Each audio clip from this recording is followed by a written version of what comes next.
दर्शकों, मेरा नाम है श्रुति और आप सभी का स्वागत है हमारे चैनल एस्ट्रोपोथी में। मेरे साथ है आचार्य अभय द्विवेदी जी। नमस्कार पंडित जी। धन्यवाद और आपके चैनल को भी बहुत बहुत धन्यवाद। बहुत बहुत धन्यवाद पंडित जी। तो सबसे पहला प्रश्न मेरा पंडित जी ये है कि ये जो ज्योतिष शास्त्र होता है आखिर ये है क्या? मतलब सारे लोग इस पर डिपेंडेंट है, लेकिन बहुत लोगों को ये पता नहीं है कि ये कितना हमारे जीवन में महत्वपूर्ण रोल प्ले करता है। तो जरा हमारे दर्शकों को जरूर बताएं। देखिए, ज्योतिष शास्त्र जो है, ज्योतिष है, नेत्र है यानी दर्पण है, जिससे ज्योतिष शास्त्र में हमारे वेदों के 6 अंग बताए गए हैं, जिसमें व्याकरण है, 6 अंग है, जिसमें कि प्रधान ज्योतिष है। ज्योतिष शास्त्र से हम अपने जीवन में आने वाले घटनाओं का यानी भविष्य का, वर्तमान, भूत और भविष्य, ये सबकी जानकारी प्राप्त कर सकते हैं ज्योतिष शास्त्र के अनुसार। इस ज्योतिष शास्त्र में जैसे बताया गया कि विज्ञान इस समय जिस पर रिसर्च कर रहा है, वो हमारे ऋषियों ने, महर्षियों ने उसका रिसर्च करके बहुत पहले प्राचीन काल में ही उन्होंने रिसर्च करके और इसको स्थापित कर दिया, यानी इसका वर्णन कर दिया। ऋषि होते कौन है? तो ऋषिणाम मंत्र द्रष्टारा, मंत्रों का और ज्योतिष शास्त्र की गणनाओं का इसका उपयोग करके और उन्होंने देखा, फिर उसको जो है शास्त्रों में वर्णित कर दिया, बता दिया गया। तो ज्योतिष शास्त्र है क्या? यानी कि हम वर्तमान और भविष्य ज्योतिष शास्त्र से हम देख सकते हैं, उनकी गणनाओं से देख सकते हैं हमारे जीवन में आगे कौन सी घटना घटने वाली है, आगे हम किस रास्ते पे निकल रहे हैं, किसमें हमें सफलता प्राप्त होगी। ये ज्योतिष है। ज्योतिषाम नयनम चक्षु, यानी ज्योतिष को हमारे शास्त्र में नेत्र कहा गया है, चक्षु कहा गया है।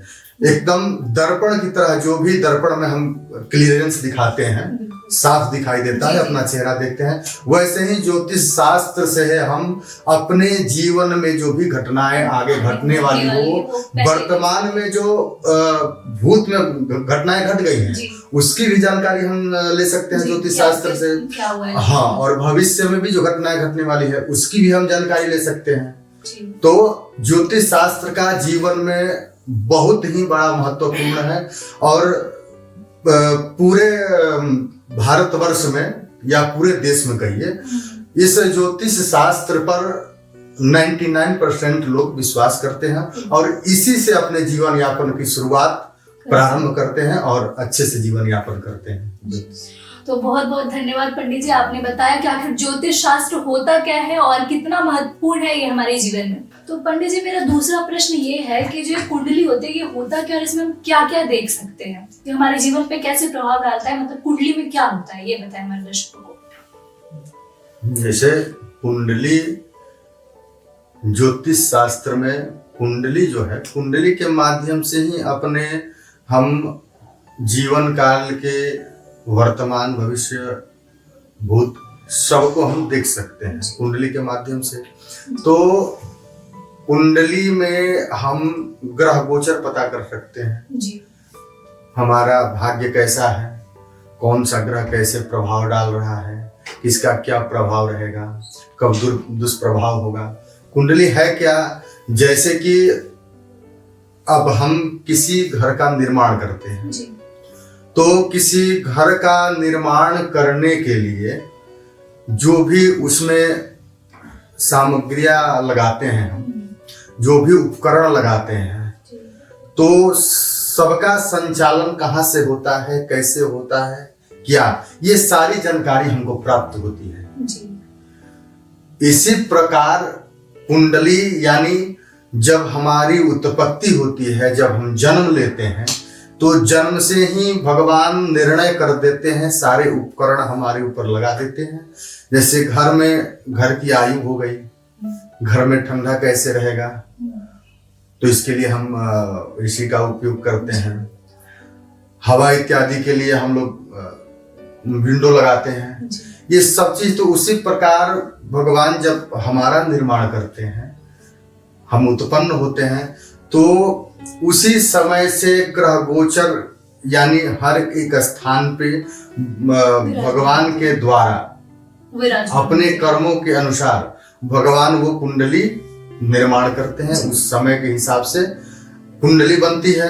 तो कुंडली में हर एक ग्रह अलग अलग जगहों पर विराजमान होते हैं और जैसा हम कर्म किए होते हैं या वर्तमान में जो कर्म करते हैं उसके हिसाब से उस कुंडली में फल का निर्धारण किया जाता है।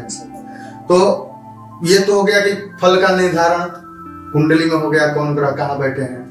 अब इसमें है कि बताया गया कि कुंडली में अगर क्रूर ग्रहों की हमारे ऊपर कुदृष्टि अगर हो तो बहुत सारी जीवन में कठिनाइयां उत्पन्न होती हैं। रोजगार में, व्यापार में, हर एक पहलू से, हर एक दृष्टिकोण से कठिनाइयां होती हैं। और वही अगर ग्रह का पूर्ण आयु हो और पूर्ण रूप से हमारे ऊपर उसकी अगर कृपा हो जाए, शुभ ग्रह और शुभ स्थान पे बैठ जाए और उसकी कृपा हो तो सारी बाधाएं दूर होती हैं, उत्पन्न होती हैं। कुंडली में जैसे राहु, केतु, शनि, ये सब उपग्रह बताए गए हैं। उसमें भी शनि जो है उच्च का ग्रह है। अगर शनि नीच स्थान पे बैठ जाए, नीच का होकर के, तो हमको जमीन पे ला देगा। मतलब और वही शनि अगर उच्च का हो जाता है तो हम शायद आसमान पे इतने ऊंचे चले जाएंगे अपने सोच से अधिक। तो इसलिए शनि उच्च का होना अच्छा है। लेकिन राहु, केतु जिस स्थान में बैठते हैं, राहु अगर किसी ग्रह के साथ बैठेगा तो अपने अनुसार उस ग्रह को प्रभावी करेगा और वो राहु के अनुसार ही फल प्रदान करेगा। तो कुंडली का महत्व यानी ग्रह गोचर है, ये काल चक्र है। जैसे जैसे जिन ग्रहों की दशा आती जाएगी, अंतरदशा आएगी, प्रत्यंतर दशा आएगी, सूक्ष्म दशा आएगा, प्राण दशा आएगा, सबका अलग अलग प्रभाव कुंडली के माध्यम से हमारे ऊपर पड़ता है।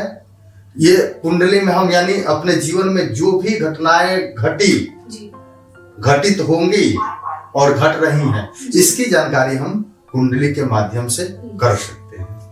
तो ये हमारे कर्मों पे भी डिपेंड करता है कि ग्रह गोचर जो होते हैं जैसे बैठे हैं तो हम जो कर्म कर रहे हैं उसके हिसाब से ही वो होता है। जी, ये पहले बताया जैसे कि भगवान जब हम उत्पन्न होते हैं तो उसी प्रकार से उसी समय में हमारी उत्पत्ति होती है।